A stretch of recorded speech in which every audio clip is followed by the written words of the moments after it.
তাল দিয়ে এত সুন্দর পিঠে হয় তো আগে জানতামই না, তো আজকে বানিয়ে দেখে নিলাম। দেখো কত সুন্দর তালের পিঠে। তো আজকের এই পিঠেটা কিন্তু খেতেও যেরকম সুস্বাদু। নমস্কার বন্ধুরা, পাকিস্তান ভিলেজপুরে সবাইকে স্বাগত। চলে এসেছি আমার একটা নতুন রেসিপি নিয়ে। তো আজকের রেসিপি আমার তালের কাপ দিয়ে আজকে আমি এত সুন্দর একটা পিঠে করে দেখাবো, যে পিঠেটা একবার না বানিয়ে খেলে কিন্তু বুঝতেই পারবেন না যে এত সুন্দর পিঠা। একবার খেলে কিন্তু বারবার খেতে ইচ্ছে করবে। আর এই পিঠেটা বানাতে কিন্তু খুব সহজ, সময়ও কম লাগে, আর উপকরণও মাত্র ঘরোয়া কয়েকটা উপকরণ দিয়ে আজকে পিঠেটা তৈরি করে দেখাবো। তো চলুন শুরু করি আজকের রেসিপি। আশা করি রেসিপিটা ভালো লাগবে।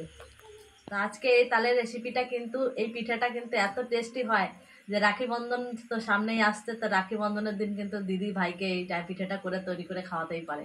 একবার দিদিরা সকল দিদিদেরকেই বলছে এই পিঠাটা একবার হলো ভাইদেরকে বানিয়ে খাইয়ে দেখবে কেমন লাগে। তো প্রথমে আমি এই পিঠাটা করার জন্য আমি এখানে উনুনে কড়াই বসিয়ে নিয়েছি। কড়াইটা কিন্তু আমার গরম হয়ে গেছে।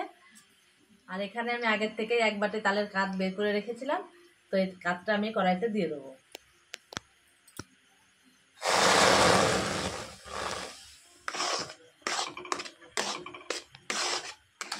এই তালের কাঠটা আমি কিছুক্ষণ নাড়িয়ে চাড়িয়ে একটু জাল করে নেব।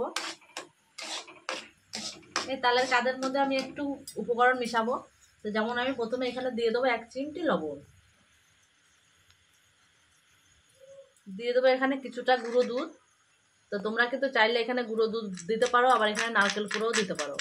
আমার কাছে আজকে নারকেল কুড়োটা নেই, আমি একটু গুঁড়ো দুধটাই দিচ্ছি। এবারে এর মধ্যে দিয়ে দেবো কিছুটা চিনি। তো এই চিনিটা কিন্তু তালের মিষ্টি অনুযায়ী দেবেন আপনারা। তো আমার তালটা কিন্তু এখন ফুটছে, তো মোটামুটি জাল হয়ে গেছে আমার। তো দেখো এই সময় কিন্তু আমি এখানে নিয়ে নিয়েছি 1 বাটি দুধ। আমি এটা গরুর দুধ নিয়েছি, তো তোমরা চাইলে যে কোনো দুধ দিয়েই করতে পারো। তো গরুর দুধটা আমি এর মধ্যে ঢেলে দেবো।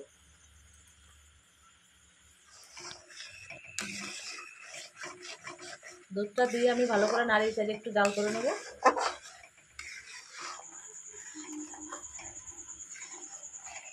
এবারে দুধটা তো আমার ভালোভাবে ফুটে গেছে, এখানে আমি এবার কিছুটা সুজি দিয়ে দেবো। তো সুজি দিয়ে কিন্তু আমি অল্প অল্প করে দেবো আর নাড়তে থাকবো।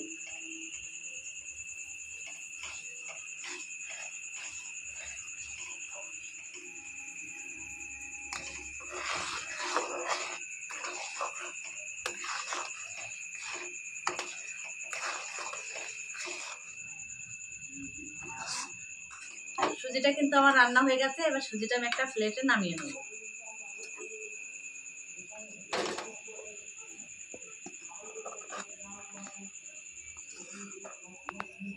তো সুজি তালের ক্ষীরটা কিন্তু আমি একটু ছড়িয়ে দিলাম, যাতে করে ঠান্ডাটা তাড়াতাড়ি হয়ে যাবে। এদিকে আমি আবার একটা কড়াই বসিয়ে নিয়েছি। এবার কড়াইতে আমি চিনি শিরা করার জন্য আমি এখানে দিয়ে দেবো চিনি। আমার চিনিটা কিন্তু আমি পরিমাণ মতো নিয়েছি। যতটা চিনি দিয়েছি ঠিক ততটাই জল দিয়ে দেবো। সুন্দর গন্ধের জন্য চিনি রসের মধ্যে দিয়ে দেবো 2টো তেজপাতা। আপনারা চাইলে কিন্তু এখানে এলাচ ফাটিয়ে দিতে পারেন। এখানে চিনির রসটা কিন্তু 1টা বা 2টার করার দরকার নেই, শুধুমাত্র চিনিটা গললেই হয়ে যাবে।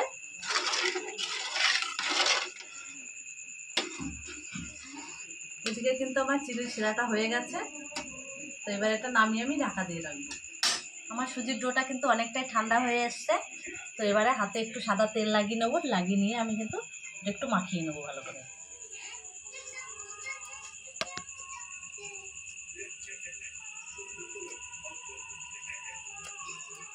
তবে সুন্দর করে মাখিয়ে আমি সুন্দর একটা সফট ডো বানিয়ে নিয়েছি।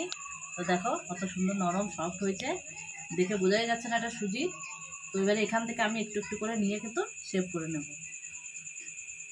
তো দেখো সুন্দর করে আমি একটা শেপ তৈরি করে নিয়েছি।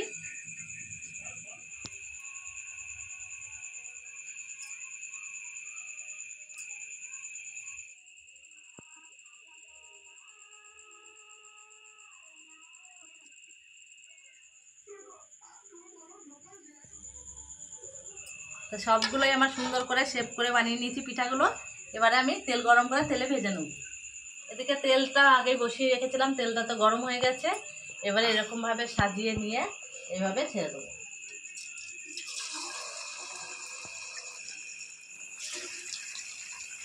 এই পিঠাগুলো কিন্তু একসঙ্গে বেশি করে দেওয়া যাবে না, বেশি করে দিলে কিন্তু ভেঙে যেতে পারে, ওই জন্য অল্প অল্প করে দিয়ে ভেজে নিতে হবে।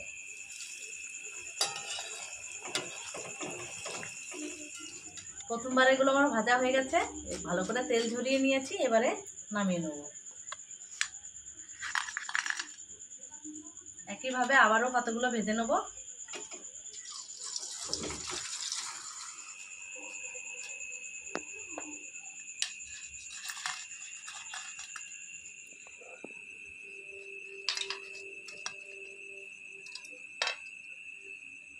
এদিকে সব পিঠাগুলো কিন্তু আমার ভাজা হয়ে গেছে, তো কত সুন্দর দেখতে লাগছে দেখো। তো এবারে আমি এদিকে চিনির রসটা একটু গরম করে নিয়েছি আবারও, তো এর মধ্যে দিয়ে দেবো। এবারে খুন্তি দিয়ে একটু নাড়িয়ে চাড়িয়ে সবগুলোর মধ্যে একটু রসগুলো লাগিয়ে দেবো, যাতে ভিজে গেলে সুন্দর দেখতে হয় আর সবগুলো সমানভাবে ভিজে যায়। 2 মিনিটের মতো আমি রসে সবগুলো ভিজিয়ে নিয়েছি, এবারে একটা প্লেটে তুলে নেবো। যেহেতু এটা সুজির, ওই জন্য বেশিক্ষণ কিন্তু ভিজিয়ে রাখা যাবে না।